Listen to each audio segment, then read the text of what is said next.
Okay friends, అందరికీ నమస్కారం sir. వివిధ పోటీ పరీక్షలు రాయబోతున్న రెండు రాష్ట్రాల విద్యార్థులకి, నా ప్రియమైన విద్యార్థి మిత్రులకి, రాబోయే రోజు కాబోయే ఆఫీసర్లు మీరే రేపటి విజేతలు, మీరే నా ఎస్ఐలు. ప్రతి స్టేషన్లో చూసినా, ప్రతి ఏరియాలో చూసినా, ఏ డిపార్ట్మెంట్ చూసినా నువ్వే ఉండాలి. మీరు లేని డిపార్ట్మెంట్ ఉండదు. మీరు ఉండాలి. ఆ స్టేషన్కి బాస్గా నిలబడగలగాలి. ఆ స్టేషన్లో మీరు బాస్గా ఉండాలి. ఎస్ఐగా ఎన్ని రోజులు ఒక హోంగార్డ్గా పనిచేస్తావు, ఎన్ని రోజులు ఒక పోలీస్ స్టేషన్లో కానిస్టేబుల్గా పనిచేసి ఎస్ఐ సల్యూట్ కొడతావు. నువ్వు ఆ స్టేషన్ బాస్గా ఉండాలి. నువ్వు ఆ స్టేషన్కి ఎస్ఐగా నిలబడగలగాలి. ఈ పోటీ పరీక్షల్లో ఈ అవకాశాన్ని వినియోగించుకోవాలి. ఈ అవకాశం మళ్ళీ రాదు సార్. మేడమ్స్ బాగా చదవాలరా మేడం. సార్, నా కోసమైనా మీ కుటుంబం కోసమైనా ఒక విజేతగా నువ్వు నిలబడగలగాలి సార్. ఏదో ఒక జాబ్ తీసుకొని నీ పల్లెకి అడుగు పెట్టాలి. కంపల్సరీ జాబ్ కొట్టగలుగుతావు. నీ తర్వాతనే వేరే వాళ్ళకి జాబ్. నీకు తప్ప వేరే వాళ్ళకి ఎవరికి రాదు. నీ తర్వాతనే వేరే వాళ్ళకి జాబ్. అధైర్యపడద్దు, భయపడద్దు, బాధపడద్దు. రేపటి విజేతగా నువ్వు నిలబడగలగాలి. యొక్క పోటీ పరీక్షల్లో వచ్చేసి ఇక్కడ ప్రధానంగా సార్, రూపా గంగా పుట్టగుంట సార్. ఈ రూపా గంగా పుట్టగుంట వచ్చేసి మన ఎన్ఆర్ఐ పర్సన్, ప్రవాసీ ఆంధ్ర కృష్ణా జిల్లాకు సంబంధించిన వ్యక్తి. అమెరికా దేశంలో ఫెడరల్ కోర్టుకు జడ్జిగా, అమెరికా దేశంలో వాషింగ్టన్ నగరంలో వాషింగ్టన్ జిల్లా కోర్టుకు జడ్జిగా నియమితులైన తొలి ఎన్ఆర్ఐ పర్సన్, తొలి ప్రవాసీ భారతీయురాలు ఈ యొక్క రూపా గంగా పుట్టగుంట వచ్చేసి ఈ లండన్ సుప్రీంకోర్టులో జడ్జిగా పనిచేస్తున్న భారతీయుడు హరీష్ సాల్వే, ఈరోజు పీజీ కంట్రీ సుప్రీంకోర్టు చీఫ్ జస్టిస్గా పనిచేస్తున్న భారతీయుడు మదన్ బి లోకూర్, ఈరోజు అంటే సింగపూర్ సుప్రీంకోర్టు యొక్క లా అకాడమీ చైర్మన్ ఎన్ఆర్ఐ పర్సన్. ఇలా సింగపూర్ సుప్రీంకోర్టు యొక్క న్యాయమూర్తిగా నియమితులైన భారతీయుడు నరేందర్ సింగ్. ఇలా సింగపూర్ ప్రతిపక్ష నాయకుడు ఎవరో కాదు, ఎన్ఆర్ఐ పర్సన్ ప్రీతం సింగ్. ఈరోజు Andhra Pradesh supreme high court chief justice Arup Kumar Goswami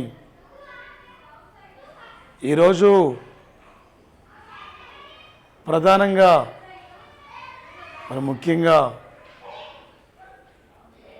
Telangana high court chief justice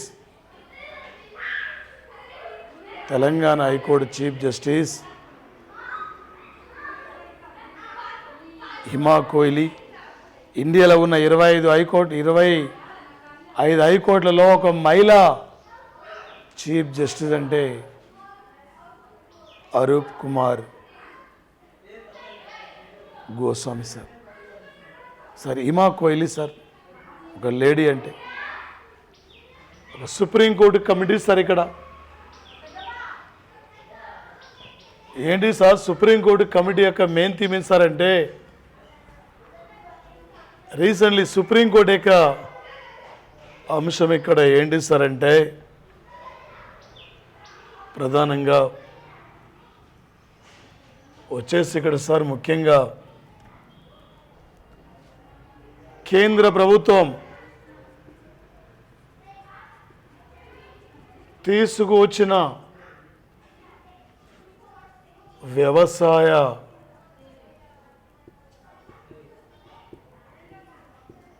రైతు చట్టాలకు అధ్యయనం కోసం 4 సభ్యుల కమిటీని supreme court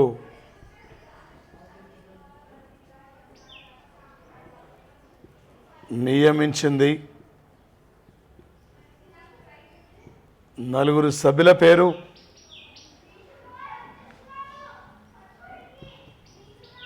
Bhupender Singh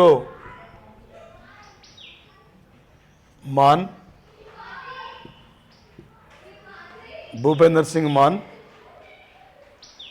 next person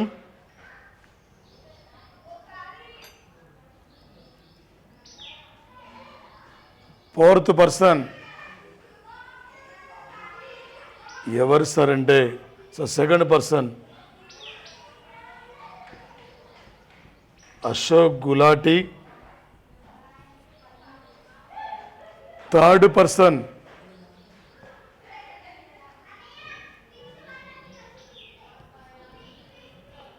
Pramod Kumar Joshi, fourth person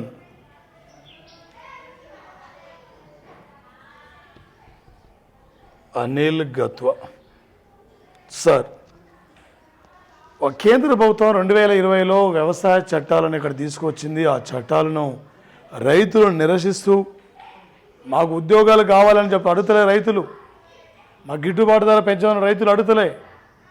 రైతు చట్టాలు, రైతుల యొక్క హక్కులు హరించే విధంగా చట్టాలు ఉన్నాయి. ఏందంటే అందులో కొన్ని అంశాలు, పాయింట్లు, రైతు ఏ పంటను పండించాలన్నా వాళ్ళు చెప్పిన పంటనే పండించాలంట.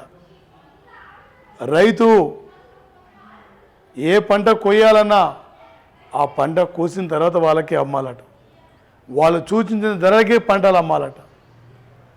ఇలాంటి పరిస్థితుల్లో మా హక్కులు హరించే విధంగా ఉన్నాయి. కాబట్టి దాదాపు 130 రోజుల నుండి రైతులు దేశంలో ఒక పెద్ద ఎత్తున ఉద్యమిస్తున్న సంఘటన సార్. 130 రోజుల నుండి రైతులు. మరి ఇలాంటి పరిస్థితుల్లో ఈ రైతు చట్టాల హక్కులు, ఇక్కడ రైతుల యొక్క హక్కులు హరించే విధంగా ఉన్నాయి కాబట్టి పెద్ద ఎత్తున ఉద్యమం చేస్తున్నారు. జనవరి 26 నాడు రైతులు రిపబ్లిక్ డే వేడుకల సందర్భంగా ఒక ర్యాలీ కూడా నిర్వహించారు సార్. ట్రాక్టర్లతో ర్యాలీలో ఒక రైతు కూడా చనిపోయాడు. ఆ సంఘటనను ఒక బెంగళూరు చెందిన పర్యావరణ ఉద్యమ నేత యువతి దిశ రవి, ఒక స్వీడన్కు సంబంధించిన పర్యావరణ ఉద్యమ నేత అయిన గ్రేటన్ తంబోరికి ఈమె వాట్సాప్లో షేర్ చేసింది. మా దేశంలో రైతులపై దాడులు జరుగుతున్నాయని చెప్పి ఆ గ్రేటన్ తంబోర్గు ట్వీట్ చేసింది ప్రభుత్వానికి వ్యతిరేకంగా, రైతుల చట్టాలకు ఖండిస్తూ. ఆమెకెవరు ఇన్ఫర్మేషన్ చేరవేస్తుందని చెప్పి ఈ టూకేలు విధానం ద్వారా ఆమెకి ఇన్ఫర్మేషన్ చేరవేస్తుంది దిశ రవి అని చెప్పి అమ్మాయిని కొన్ని రోజుల పాటు అరెస్ట్ చేసి జైల్లో పెట్టారు. ఈ మధ్యనే బయటకు వచ్చిన సంగతి. మరి ముఖ్యంగా సార్, దీంతోపాటు ప్రధానంగా వచ్చేసి ఈ రైతు చట్టాలను సవరించాలి, ఈ రైతు చట్టాలు అక్కడ ఎందుకు రైతులు ఉద్యమిస్తున్నారని చెప్పి కెనడా ప్రభుత్వం కూడా రైతు చట్టాలకు మద్దతుగా ఆ దేశ పార్లమెంట్లో తీర్మానం చేసింది, రైతులకు మద్దతుగా. చివరికి సుప్రీంకోర్టు ఈ 4 సభ్యుల కమిటీని సుప్రీంకోర్టు ఇక్కడ 4 సభ్యుల కమిటీని ఇక్కడ నియమిస్తే ఈ రైతు సంఘం నాయకుడైన భూపేందర్ సింగ్ మాన్ ఈ కమిటీ నుండి వైదొలిగాడు. ఈ 3 సభ్యులు దేశంలో వచ్చేసి ఇక్కడ 85 రైతు సంఘాల నాయకులతో మాట్లాడి 2021 మార్చి 31 నాడు సుప్రీంకోర్టుకి రైతులు అక్కడ ఈ యొక్క సభ్యులు రైతు చట్టాలపైన సుప్రీంకోర్టుకు నివేదికనివ్వడం జరిగింది. ఎందుకంటే సుప్రీంకోర్టు ఈ కమిటీని నియమించింది కాబట్టి. ఈ బిట్ ఇంపార్టెంట్ సార్ పోటీ పరీక్షలో.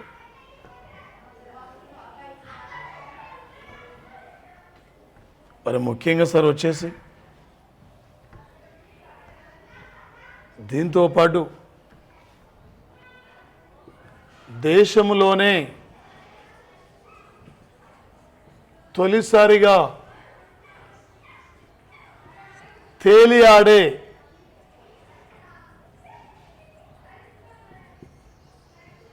సోలార్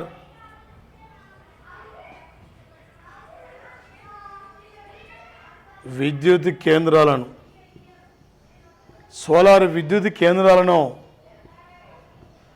రామగుండంలో,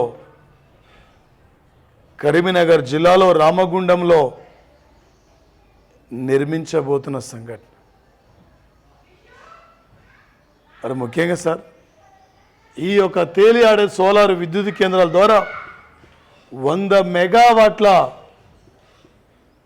విద్యుత్తును ఉత్పత్తి చేయడమే ప్రధానమైన లక్ష్యం సార్.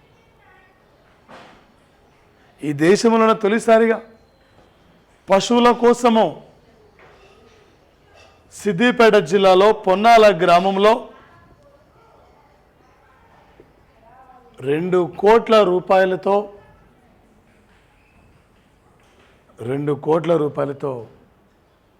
పశువు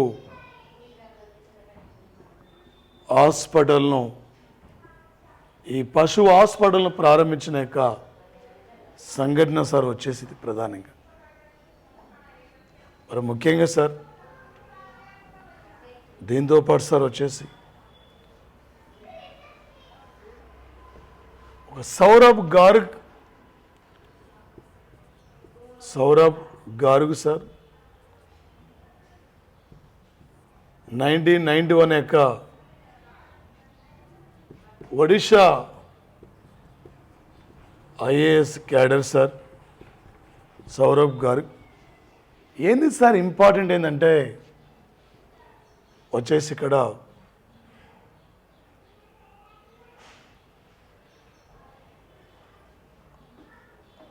ఐడెంటిఫికేషన్ అంటే యూనిక్ ఒక ఆధార్ కార్డు యొక్క సీఈఓగా నియమితులైన యొక్క వ్యక్తి సార్ ఇతను. కేంద్రంలో కీలకమైన పదవులు కూడా నిర్వహించిన యొక్క పర్సన్ సార్. మరొక పర్సన్ సార్ ఇక్కడ సంజీవ్ కుమార్,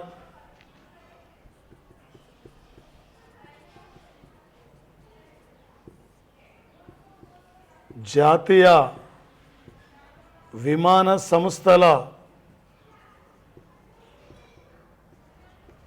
అథారిటీ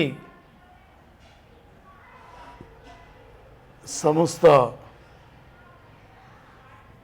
చైర్మన్గా నియమితులయ్యారు సార్. జాతీయ విమాన సంస్థల్ని 1996లో జాతీయ విమాన సంస్థల అథారిటీని 1996లో స్థాపించడం జరిగింది సార్. అదేవిధంగా సార్ మరొక person important sir, Subhash Kumar. ఒక 2021 ఏప్రిల్ 1 నాడు సుభాష్ కుమార్ సార్ ఓఎన్జీసీ సిఈఓగా నియమితులు సార్. ప్రధాన కార్యాలయం ఢిల్లీ సార్. 1956 ఆగస్టు 14న ఆయిల్ అండ్ నేచురల్ గ్యాస్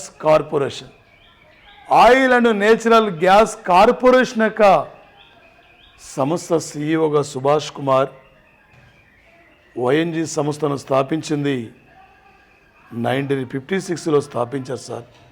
దీనికి సుభాష్ కుమార్ నేను మొన్న ఏప్రిల్ 1 నాడు సిఈఓగా నియమితులు కావడం జరిగింది సార్. ఇక్కడ మరి ముఖ్యంగా సార్ ఇదే విధంగా వచ్చేస్తారు. ఇక్కడ ఒక 2021 సంవత్సరం ఏప్రిల్ 2 నాడు బ్రిటానియా ఇండస్ట్రీస్ బ్రిటానియా ఇండస్ట్రీ సంస్థకి కో డైరెక్టర్గా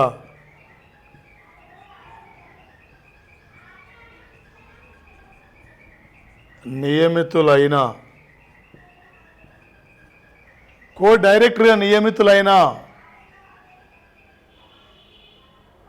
ఆర్బీఐ మాజీ గవర్నర్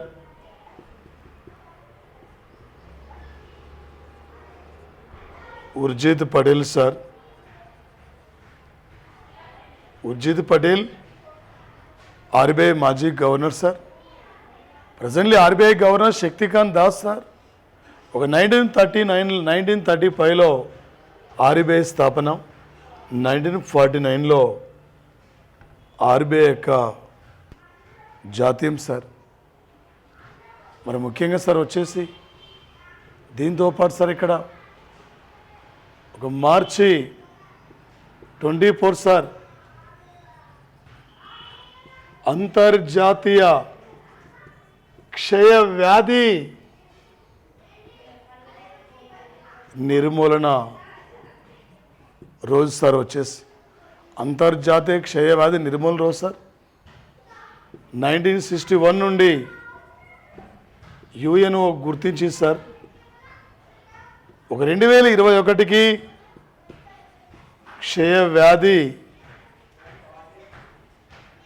నిర్మూలన విభాగంలో ఒక ప్రత్యేక అవార్డు కేరళ రాష్ట్రానికి లభించింది సార్.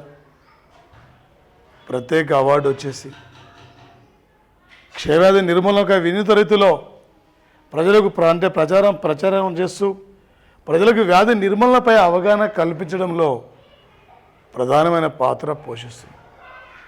WHO ప్రకారం రేపు 2025 నాటికి WHO ప్రకారం 2025 నాటికి క్షయ వ్యాధిని పూర్తిగా నిర్మూలించగలగాలి. 2025 నాటికి సార్. ముఖ్యంగా సార్ మరొకటి మార్చి 27, ఈ మార్చి 27 సార్ ఇక్కడ అంతర్జాతీయ థియేటర్స్ డే. ఒక అంతర్జాతీయ థియేటర్స్ డే సార్. ఒక ఏప్రిల్ 2 సార్ వరల్డ్ చిన్నపిల్లల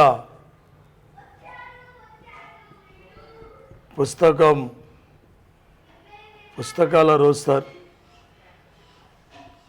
this year theme sir the book of the words.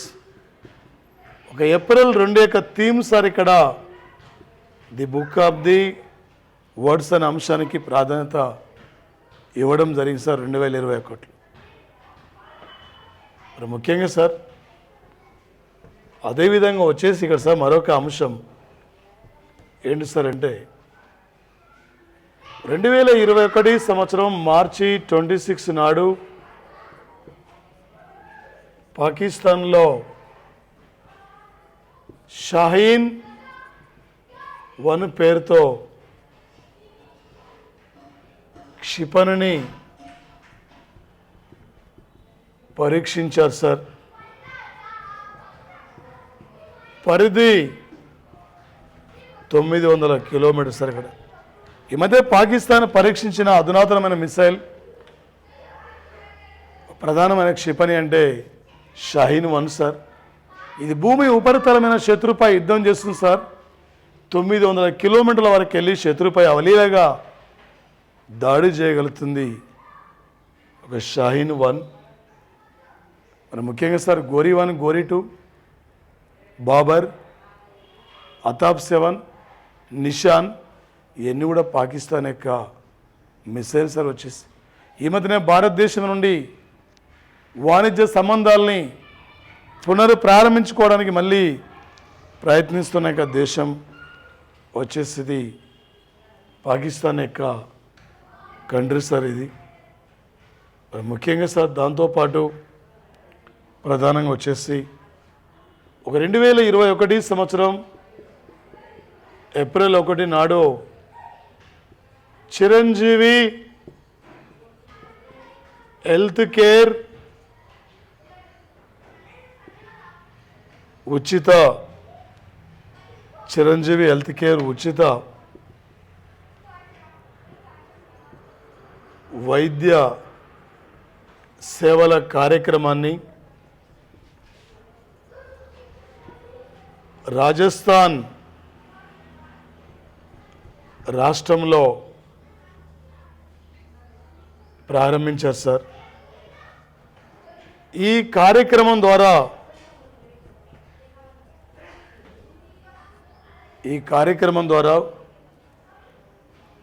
ప్రతి ఇంట్లో కుటుంబంలో అంటే ప్రతి కుటుంబానికి 5 లక్షల రూపాయల వరకు వైద్య సేవలు సార్. ఇక్కడ ఈ భారతదేశం చరిత్రలోనే కుటుంబంలో ప్రతి ఒక్కరికి 5 లక్షల రూపాయల వరకు రేపు వైద్య సేవలు కల్పించబోతున్న రాష్ట్రం అంటే రాజస్థాన్ స్టేట్ గవర్నమెంట్ ఒక మెడికల్ హెల్త్ కేర్ కార్యక్రమాన్ని ప్రత్యేకంగా ఇంట్రడ్యూస్ చేస్తుంది. Bit important sir. రేపు ఎగ్జామ్లు ఉన్నాడు సార్. రాష్ట్రంలో కుటుంబంలో ప్రతి కుటుంబానికి 5 లక్షల రూపాయల వరకు ఉచిత వైద్య సేవలు అమలు పరచడానికి ఏ రాష్ట్ర ప్రభుత్వం చిరంజీవి హెల్త్ కేర్ ఆరోగ్య కార్యక్రమం ప్రారంభించింది. ఇలా అడుగుతారు సార్. ఇదే రోజు సార్ ఏప్రిల్ 1వ తేదీన ఒడిశా రాష్ట్రం ఏర్పడిన రోజు సార్. అదేవిధంగా సార్ ఒక మార్చి మరి ముఖ్యంగా సార్ 31 నాటికి ఒక పింగళి వెంకయ్య జాతీయ పతాకాన్ని రూపొందించి కూడా 100 ఏండ్లు కూడా కంప్లీట్ అయింది సార్. ఒక 2021 సంవత్సరం ఏప్రిల్ 1వ తేదీ నాడు పంజాబ్ ముఖ్యమంత్రి అమరీందర్ సింగ్ రాష్ట్రంలో ఉన్న 1,31,00,000 మంది మహిళలకి 1,31,00,000 మంది మహిళలకి ఉచితంగా బస్సులో ప్రయాణించే సౌకర్యాన్ని కల్పించడం జరిగింది సార్. ఇక్కడ వచ్చేసి ఏ రాష్ట్ర ప్రభుత్వం మహిళలందరికీ ఉచితంగా ఒక బస్ పాస్ సౌకర్యం అంటే బస్సులో ప్రయాణించే సౌకర్యాన్ని కల్పించిందంటే వచ్చేసి మనకు అది ఈ యొక్క పంజాబ్ రాష్ట్ర ప్రభుత్వం సార్ ప్రధానంగా. అదేవిధంగా సార్ ముఖ్యంగా సార్ దీంతో పాటు వచ్చేసి ఇక్కడ సార్ ఇదే కాకుండా ఒక 2021 సంవత్సరం సార్ 2021 సంవత్సరం మరి ఏప్రిల్ 18th నాడు ఏప్రిల్ 18వ తేదీ నాడు గిగి షాట్ 1 ఉపగ్రహాన్ని జిఎస్ఎల్వి F-10 రాకెట్ ద్వారా అంతరిక్షంలోకి ఇస్రో పంపించబోతుంది సార్. ఈ 2021లో ఫిబ్రవరి 28 నాడు 19 ఉపగ్రహాలను PSLV C-31 రాకెట్ ద్వారా పంపించిన తర్వాత మళ్ళీ ఈ భారతదేశం చరిత్రలోనే భూమి ఉపరితల యొక్క పరిశీలన కోసం ఇండియా పంపించబోతున్న మొట్టమొదటి శాటిలైట్ అంటే గిగి షాట్ 1 సార్. ఒకసారి మీరు గుర్తుపెట్టుకోండి సార్. ఇది గిగి షాట్ 1 అంటే జియో క్రమ్షిన్ శాటిలైట్ లాంచ్ వెహికల్ ఇలా మనకి గుర్తుకు రావాలి సార్ వచ్చేసి ఇక్కడ. అదేవిధంగా సార్ 2021 ఏప్రిల్ 4 నుండి ఏప్రిల్ 12 వరకు సార్ ఇక్కడ ఒక ఏప్రిల్ 4 నుండి ఏప్రిల్ 12 వరకు శాంతి ఒగ్రేషన్ ఆపరేషన్ పేరుతో బంగ్లాదేశ్ యొక్క ఆధ్వర్యంలో సార్ ఒక మల్టీ బహుళ జాతి దేశాలతో అతిపెద్ద సైనిక విన్యాసాలు కూడా జరగబోతున్నాయి. బంగ్లా జాతిపిత 100 సంవత్సరాల యొక్క జన్మదిన వేడుకలు, బంగ్లాదేశ్ యొక్క 50 ఏండ్ల యొక్క ప్రజాస్వామ్య యొక్క వేడుకల సందర్భంగా బంగ్లా ఆధ్వర్యంలో ఈ విన్యాసాలు కూడా జరగబోతున్న సంఘటన సార్. వచ్చేసి ఇక్కడ ముఖ్యంగా సార్ దీంతో పాటు ప్రజెంట్లీ జర్మన్లో, ఫ్రాన్స్లో, బంగ్లాదేశ్లో కూడా లాక్డౌన్, బ్రిటన్లో కూడా లాక్డౌన్ అమల్లో ఉన్న యొక్క సంఘటన సార్. రేపు 2021 ఏప్రిల్ 22, 23 తేదీల్లో అంతర్జాతీయ స్థాయిలో వాతావరణ మార్పుల పైన ఒక అమెరికా ఆధ్వర్యంలో ప్రత్యేక సదస్సు జరగబోతుంది. ఆ సమావేశానికి ఈ భారత్ నుండి నరేంద్ర మోడీ కూడా హాజరు కాబోతున్నారు. ప్రపంచ దాదాపు 40 దేశాల నుండి ప్రపంచ ప్రతినిధులు కూడా ఈ సమావేశాలకి హాజరు కాబోతున్న సంఘటన. మళ్ళీ అమెరికా అంటే వచ్చేసి ప్యారిస్ ఒప్పందంలో పునర్ప్రవేశించిన తర్వాత అమెరికా తీసుకోబోతున్న నిర్ణయాలు, అమెరికా పేద దేశాలకు ఏ విధంగా కాలుష్య నివారణలో అండగా ఉండగలుగుతున్న అంశంపై రేపు 2030 నాటికి అమెరికా దేశంలో పూర్తిగా 2030 చివరి నాటికి అమెరికా పూర్తిగా కార్బన్ ఉద్గార పదార్థాలని సాధించే దిశగా ప్రయాణించాలనే లక్ష్యంతోనే ఇలా రేపు సమావేశాలు కూడా అంతర్జాతీయ ధరిత్రి రోజు సందర్భంగా జరగబోతున్న సంఘటన సార్. వచ్చేసివి ఇవి సార్ లేటెస్ట్ అంశాలపైన మీరు పూర్తిగా ఒక అవగాహన పెంచుకోవాలి సార్. కరెంట్ అఫైర్స్ అనేది అక్కడో అంశం ఇక్కడో అంశం ఉంటుంది. హిస్టరీ జాగ్రఫీ లాగా పర్టికులర్ ఏ టాపిక్స్ ఉండవు, అక్కడ ఎక్కడి నుంచో బిట్లు వస్తుంటాయి. అన్నిటిని ఒక అవగాహన చేసుకుంటూ అన్నిటిని ఒక అవగాహనతో మనం ముందుకు వెళ్తేనే ఈ పోటీ పరీక్షల్లో విజేత నిలబడతాం. రేపు అమెరికా ఆధ్వర్యంలో జరగబోతున్న అంతర్జాతీయ వాతావరణ సదస్సు, బంగ్లాదేశ్ ఆధ్వర్యంలో జరుగుతున్న శాంతి ఓగ్రేషన్ విన్యాసాలు, అదేవిధంగా వచ్చేసి రేపు గిగిషాటు అంతరిక్షంలో, అదేవిధంగా వచ్చేసి ఇక్కడ సార్ దీంతో పాటు సుభాష్ కుమార్, సౌరభ్ గార్గ్ కానీ, సంజీవ్ కుమార్ కానీ ఇలాంటి ఉర్జిత్ పటేల్ రీసెంట్లీ ప్రముఖుల నియామకాలపై కూడా ఫోకస్ చేసే అవకాశం ఉంటుంది. ఓకే, యూట్యూబ్లోకి వెళ్ళి మీరు సైదుల్ సారు కరెంట్ అఫైర్స్ అని చెప్పి సబ్స్క్రైబ్ చేసుకోండి. మీ ఫ్రెండ్స్ అందరూ కూడా షేర్ చేయండి. ప్రతి ఒక్క విద్యార్థికి ఉపయోగపడాలి. మీ స్వార్థం కాదు, మన స్టూడెంట్లందరికీ తెలియపరచాలి. ప్రతి ఒక్కరు కూడా దీన్ని సబ్స్క్రైబ్ చేసుకోండి. ఈ యొక్క కరెంట్ అఫైర్స్ క్లాసెస్ను మీ ఫ్రెండ్స్ షేర్ చేయండి. Thank you friends, thank you, best of luck, thank you.